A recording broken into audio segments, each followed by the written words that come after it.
बहुत समय पहले एक गांव में दो भाई रहते थे, मोहन और सोहन। मोहन बहुत दयालु और सीधा साधा था, पर सोहन बहुत ही चालाक और दुष्ट था। पिता के मरने के बाद सोहन ने चालाकी से सारी जमीन अपने नाम करवा ली और मोहन को धक्के मार के घर से निकाल दिया। मोहन दुखी होकर वहां से चला गया और अपने खेत के पास ही एक छोटी सी झोपड़ी बना के रहने लगा। एक दिन मोहन अपने घर के बाहर बैठकर अपनी किस्मत को कोस रहा था। तभी उसके पास एक सुनहरी चिड़िया आके बैठ गई। वो अंदर गया और कुछ चावल के दाने ले आया और उस चिड़िया को दे दिया। चिड़िया ने पेट भर के खाया और उड़ गई। वही चिड़िया फिर सोहन के घर गई, पर सोहन ने उल्टा उसे पत्थर मारकर भगा दिया। चिड़िया गुस्से में बोली, दुष्ट आदमी, मुझे तो यकीन नहीं होता तुम दोनों एक ही माँ के बच्चे हो। एक तरफ तुम्हारा भाई जिसने अपना खाना मुझे दे दिया और एक तरफ तू है जो इतना संपन्न होने के बाद भी जरा सा चावल का दाना मुझे नहीं दे सकता। मैं तुझे श्राप देती हूँ, आज के बाद से तेरी सारी संपत्ति नष्ट हो जाएगी। फिर वही चिड़िया मोहन के पास जाती है और कहती है, मोहन, तुम बहुत दयालु हो। भले ही तुम्हारे पास पैसे नहीं हैं, पर तुम्हारा दिल बहुत बड़ा है। फिर चिड़िया ने मोहन को बहुत सारा धन दिया और अंत में जीत सच्चाई और अच्छाई की ही हुई।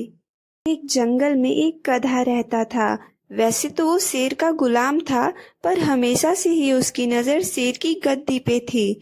एक दिन जंगल में बहुत बड़ी दावत थी, पर मौका देखते ही गधे ने शेर के खाने में जहर मिला दिया। लेकिन ये सब करते हुए उसे खरगोश ने देख लिया और शेर को जाके सारी बातें बता दी। महाराज, गधे ने आपको मारने के लिए आपके खाने में जहर मिला दिया है। क्या? उस गधे की इतनी हिम्मत? उसे तो मैं छोड़ूंगा नहीं।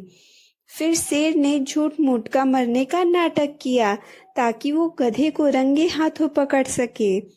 शेर के मरते ही गधा सिंहासन पे जाके बैठ गया। अब मैं हूँ तुम लोगों का अगला राजा। शक्ल देखिए अपनी, राजा बनेगा गधा कहीं का। तेरी इतनी हिम्मत कि मुझसे जुबान लड़ाएगा? तुझे तो मैं छोड़ूंगा नहीं। गधा खरगोश को मारने ही वाला था, तभी पीछे से शेर ने गधे को एक लात मारी और गधा जमीन पे जा गिरा। महाराज, आप जिंदा हैं? मैं तो जिंदा हूँ, पर अब तू जिंदा नहीं बचेगा। फिर शेर ने अपनी शाही तलवार निकाली और गधे को मार डाला। इसलिए गलत काम का परिणाम हमेशा गलत ही होता है। एक गांव में श्याम नाम का एक आलसी लड़का रहता था। वो पूरे दिन बस सोया रहता। एक दिन उसके माता पिता ने उसके आलस और कामचोरी से तंग आके उसे घर से निकाल दिया। इन्हें क्या लगता है, ये मुझे घर से निकाल देंगे तो मेरा गुजारा नहीं होगा? उल्टा ये लोग पछताएंगे मेरे जैसे काबिल बेटे को घर से निकाल कर। श्याम ने अपनी जिंदगी में आज तक कोई काम खुद से नहीं किया था, इसलिए उसे समझ नहीं आ रहा था कि वो क्या करे। चलते चलते उसका पैर एक पत्थर से टकराया और वो जमीन पे गिर गया। तभी पत्थर से आवाज आई, देख के नहीं चल सकता, पागल। हे भगवान, यहाँ तो कोई नहीं दिख रहा, कहीं कोई भूत तो नहीं? चुप कर, मैं तुझे भूत दिखता हूँ? ये तो पत्थर बोल रहा है। लगता है मैं सोता ही रह गया और दुनिया बहुत आगे बढ़ गई। पत्थर भी बोलने लगे। बेवकूफ इंसान, मैं जादुई पत्थर हूँ, इसलिए बोल रहा हूँ, और मैं तुम्हारी सारी इच्छा पूरी करूंगा। क्या सच में? अब मेरे माता पिता को पता चलेगा उन्होंने मुझे घर से निकाल के कितनी बड़ी गलती की है। लेकिन मेरी एक शर्त है, तुम्हें अपना ये आलसपन छोड़ना होगा। क्या? पर क्यों? सोच लो, तुम्हें अपना ये आलस छोड़ने के बदले बहुत सारे पैसे मिलेंगे।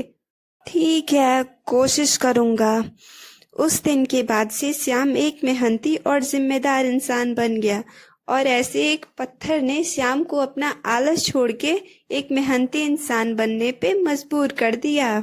बहुत समय पहले एक गांव में दो दोस्त रहते थे, किशन और कुणाल। गांव में उन दोनों की दोस्ती की मिसाल दी जाती थी। एक दिन कुणाल किशन के घर जा रहा था, तभी उसे किशन के बागीचे में एक चमकता हुआ घड़ा दिखा। वो उस घड़े के पास गया, तभी ऊपर से एक आम उस घड़े में गिरा।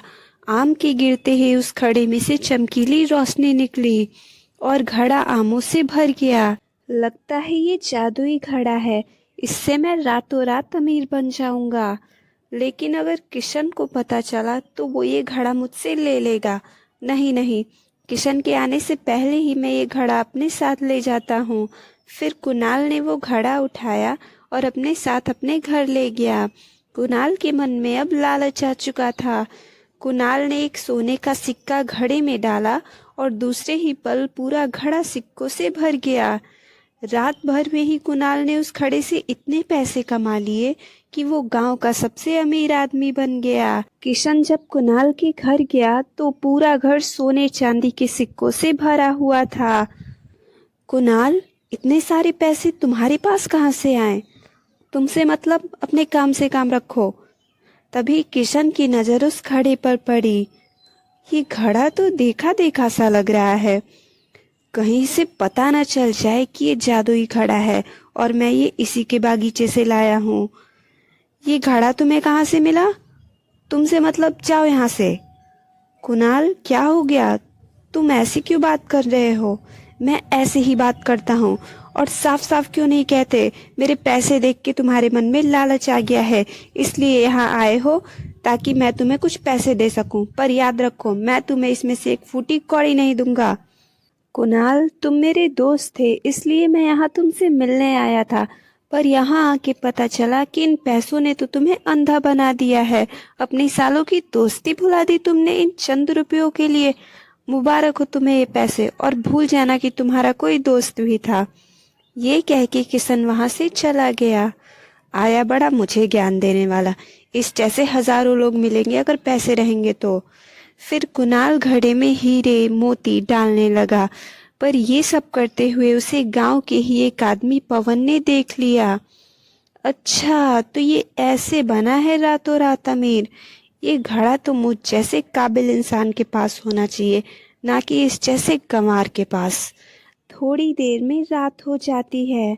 कुणाल के सोते ही पवन चुपके से कुणाल के घर में घुसता है और वो जादुई घड़ा उठा लेता है। तभी कुणाल की आंख खुल जाती है। रुको, कहाँ ले जा रहे हो मेरे घड़े को? अब ये मेरा घड़ा है, बकवास बंद करो, मेरा घड़ा मुझे वापस दो। पवन और कुणाल दोनों घड़ी को अपनी तरफ खींचने लगे। इतने में घड़ा नीचे गिरा और फूट गया और वो सारे सोने चांदी और रुपए पैसे गायब हो गए।